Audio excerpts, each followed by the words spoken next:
自打陈峰收养了这只小狼狗之后，每天都要来这块遛狗。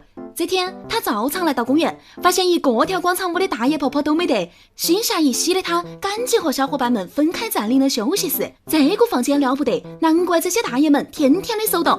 大夏天的，这个空调小风吹得嘞，焦躁的小狼狗都睡得香得很。陈峰一边回忆到之前大爷们打太极的招式，一边坐到开始放瞌睡。刚没坐，来了个抢休息室的，这个效果也是奇怪得很，啥子都不怕的噻，被陈峰的小狼狗吓昏过去了。这个房间安逸得很，陈峰不知不觉的一人一狗在这跟头待了1天1夜，免费的空调就是香得很嘛。眼看到上课的时间就要到了，陈峰依依不舍的离开房间。临走前，他交代小狼狗千万要收到这块，来一个上去扑倒一个，要不然的话，明天树上出现的就是他。知道这个公园定位的你，快在评论区留言告诉其他小伙伴嘛。